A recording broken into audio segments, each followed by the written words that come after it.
అధ్యక్ష.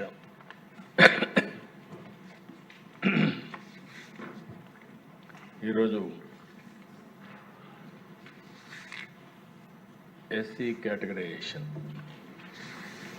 దీని మీద చాలామంది సభ్యులు మాట్లాడారు. అయితే ఈ సందర్భంగా మొట్టమొదటిసారిగా నేను అంబేద్కర్ గారిని, జగజ్జీవన్ రామ్ గారిని, మహాత్మా జ్యోతిబా పూలే గారిని, ఎన్టీఆర్ రామారావు గారిని ఒకసారి స్మరించుకుని ఈ కార్యక్రమాన్ని ఏ విధంగా చేయబోతున్నాను చెప్పబోతున్నాను. ఇప్పుడే మిత్రులు పవన్ కళ్యాణ్ గారు కూడా, జనసేన అధినేత, చాలా స్పష్టంగా ఏ కారణాల వల్ల మేము ఈ కేటగరైజేషన్ చేస్తున్న విషయాలు కూడా వారు కూడా చెప్పారు. అదే మాదిరిగా ప్రధానమంత్రి నరేంద్ర మోడీ గారు కూడా సోషల్ జస్టిస్లో భాగంగా ఎస్సీలకు కూడా కేటగరైజేషన్ చేయాల్సిన అవసరం ఉందని నొక్కి చెప్పారు.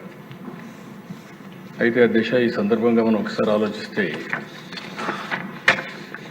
సమాజంలో పేదరికానికి అనేక కారణాలు ఉన్నాయి.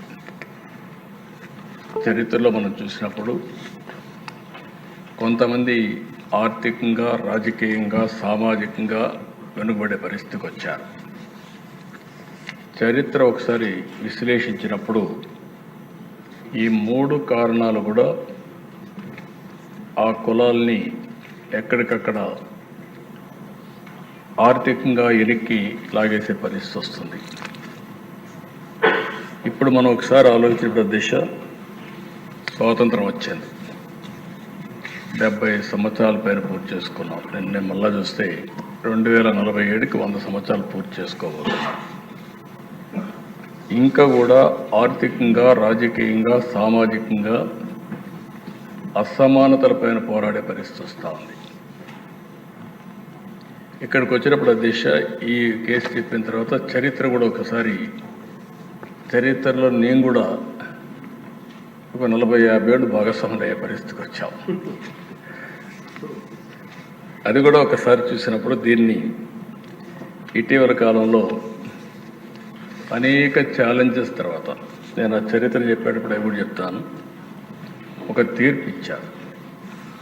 7 మంది జడ్జెస్ 6+1 తీర్పు ఇచ్చినప్పుడు చాలా స్పష్టంగా రాష్ట్ర ప్రభుత్వాలు ఏ వర్గమైనా సరే వెనకబడిందని భావిస్తే మీరు వర్గీకరణ చేసే అవకాశాలు ఉన్నాయని రాష్ట్రం కానీ, కేంద్రం కానీ అందరికీ మీకు చేసే అవకాశం ఉందని చాలా స్పష్టంగా తీర్పు ఇచ్చారు. దానిపైన 1 మ్యాన్ కమిషన్ వేయడం, గ్రూప్ ఆఫ్ మినిస్టర్స్ని నియమించడం, వారందరూ ఆలోచించిన తర్వాత మొన్నే క్యాబినెట్లో కూడా ఒక నిర్ణయం చేశాం.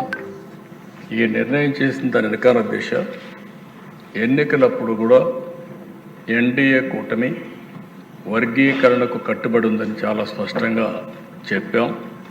చెప్పిన మాట ఈరోజు నిలబెట్టుకోవడానికి ఆ బిల్లు. అదే సమయంలో దిశ, ఇక్కడ మనం ఒకసారి చూస్తే, ఇంకా ఇప్పుడే మిత్రులు పవన్ కళ్యాణ్ గారు కానీ కొంతమంది మెంబర్లందరూ అడిగారు. ఒక విషయం చూసినప్పుడు బుడగజంగం, అది ఎప్పటి నుంచో వాళ్ళ సమస్య అయితే చాలా విచిత్రంగా అటు ఇటు సమైక్య ఆంధ్రప్రదేశ్లో ఉన్నప్పుడు కొన్ని రోజులు వాళ్ళు ఎస్సీలో ఉండడం, తర్వాత ఇది రావడం అన్నీ జరిగాయి. నేను కూడా అది ఎక్స్ప్లెయిన్ చేసి ఒక తీర్మానం చేసి కేంద్రానికి పంపించి కేంద్రం ఆమోదిస్తే మళ్ళీ మనం ఎస్సీల్లో ఏ గ్రూప్లో చేర్చడానికి అవకాశం ఉంది, అది చేర్చడానికి అన్ని విధాలా ప్రయత్నిస్తాం. రెండోది అధ్యక్ష, రిలీజ్ కానీ, అదే మరి కొన్ని కులాలు కొన్ని జిల్లాల్లో ప్రధానంగా ఉన్నారు. ఈరోజు మాల సామాజిక వర్గం ఈస్ట్ వెస్ట్ గోదావరి జిల్లాల్లో ఎక్కువ ఉంటుంది. ఇంకా కొన్ని జిల్లాలు, అదే మరి నెల్లూరు కానీ, ఈ జిల్లాలో ఎక్కువగా ఉన్నారు. ఇంకొక పక్కన మాదిగ సామాజిక వర్గం రాయలసీమలో కడప, కర్నూలు, అనంతపూర్లు ఎక్కువగా ఉన్నారు. ఇప్పుడు మనం ఏదైతే సెన్సస్ ఒకసారి చూస్తే రెల్లి అంతా కూడా ఎక్కువగా విశాఖపట్నం, విజయనగరం ఆ ప్రాంతాల్లో ఎక్కువగా ఉన్నారు. అయితే ఈరోజు కమిషన్ వేసిన తర్వాత కమిషన్ ఇచ్చిన రిపోర్టు ఏదైతే 26 జిల్లాలు అయినాయి, ఈ 26 జిల్లాల్లో ఇది చేయాలంటే జనాభా లెక్కలు సరిగా లేవు. కాబట్టి నేను రికమెండ్ చేయలేకపోతున్నాను. గవర్నమెంట్కి అధికారం ఉంది. 2026లో సెన్సస్ జరుగుతుంది. ఆ సెన్సస్లో వచ్చిన డేటా ఆధారంగా మీరు జిల్లా వారీగా కేటగరైజేషన్ చేసుకునే అవకాశం ఉందని చాలా స్పష్టంగా చెప్పారు. ఎన్నికల్లో కూడా మనం చెప్పింది జిల్లా వారీగా కేటగరైజేషన్ తీసుకొస్తామని చాలా స్పష్టంగా హామీ ఇచ్చాం. మళ్ళీ హామీ ఇస్తున్నా. ఈరోజు డిలే అవుతుందనే ఉద్దేశంతో ఈ కార్యక్రమాన్ని చేస్తూనే మళ్ళీ సెన్సస్ రిపోర్ట్ వచ్చిన తర్వాత జిల్లా వారీగా కేటగరైజేషన్ చేయడానికి ఈ ప్రభుత్వం కట్టుబడి ఉందని దానివల్ల రిలీజ్ కూడా వచ్చే అవకాశం వస్తుంది. అధ్యక్ష ఈరోజు అన్ని పార్టీలు కూడా మాట్లాడినప్పుడు ఒక సోషల్ జస్టిస్, సామాజిక న్యాయానికి కట్టుబడి ఉన్నామని అందరం కూడా చెప్తున్నాం. అన్ని పార్టీలు ప్రయత్నాలు చేస్తున్నాయి, ఏ కొద్ది పార్టీలు తప్ప. అయితే ఈ ఇష్యూలో ఒకసారి ఆలోచిస్తే అధ్యక్ష, ఇప్పుడే పవన్ కళ్యాణ్ గారు చెప్పారు, ఆ రోజుట్లో కృష్ణా మాదిగలకు అన్యాయం జరిగింది, మాదిగ పేరు చెప్పడానికి కూడా చాలామంది ఇదవుతున్నారనే ఉద్దేశంతో మాదిగ దండోరా అని ఒక ఆర్గనైజేషన్ పెట్టి పెద్ద ఎత్తున ఉద్యమం చేశాడు. ఆ ఉద్యమం చేసిన ప్రదేశ నేను ముఖ్యమంత్రిగా ఉండడం, వాళ్ళ సమస్యలని చూసిన తర్వాత అనేక సార్లు మాట్లాడిన తర్వాత ఆల్ పార్టీ మీటింగ్స్ కూడా పెట్టుకొని అన్నీ చర్చించిన తర్వాత వారు చేసే డిమాండ్ సబబుగా ఉందనే ఉద్దేశంతో 10/9/96 మీరు కూడా ఆ రోజు పార్టీలో ఉన్నారు అధ్యక్ష, ఆ రోజు జస్టిస్ రామచంద్రరావు కమిషన్ వేసాం. జస్టిస్ రామచంద్రరావు కమిషన్ వేస్తే వీరు రాష్ట్రమంతా తిరిగి మొత్తం అధ్యయనం చేసి మాలా సామాజిక వర్గం, మాదిగ సామాజిక వర్గం, ఆది ఆంధ్ర, అదే మరిగా వీళ్ళందరి రెల్లి ఇవన్నీ కూడా చూసిన తర్వాత 4 కేటగరైజేషన్ కింద ABCD కేటగరైజేషన్కి ఆ రోజు మొగ్గు చూపించారు అధ్యక్ష. 28/5/97న వారు రిపోర్ట్ ఇచ్చారు. ఆ రిపోర్ట్ని బేస్ చేసుకుని మార్చి 98లో national commission for SC scheduled caste కమిషన్కి పంపించాం.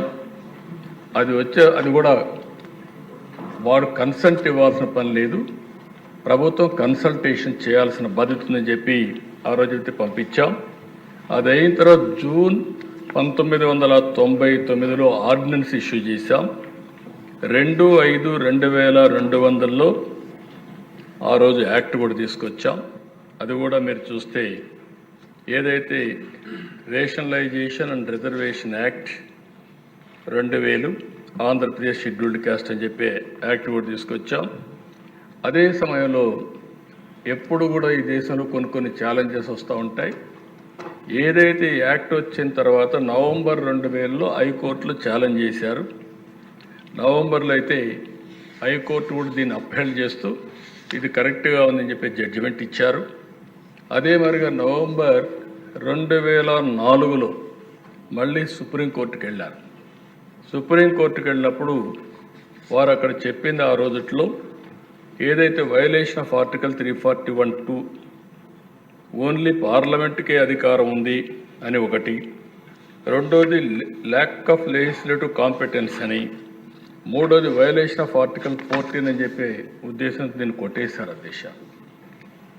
అయితే 10/12/2024 ఆ రోజు కాంగ్రెస్ గవర్నమెంట్ ఉంది. ఆ రోజు వీళ్ళు ఒక అసెంబ్లీలో ఒక తీర్మానం కూడా పాస్ చేసి మళ్ళీ పంపించారు అధ్యక్ష.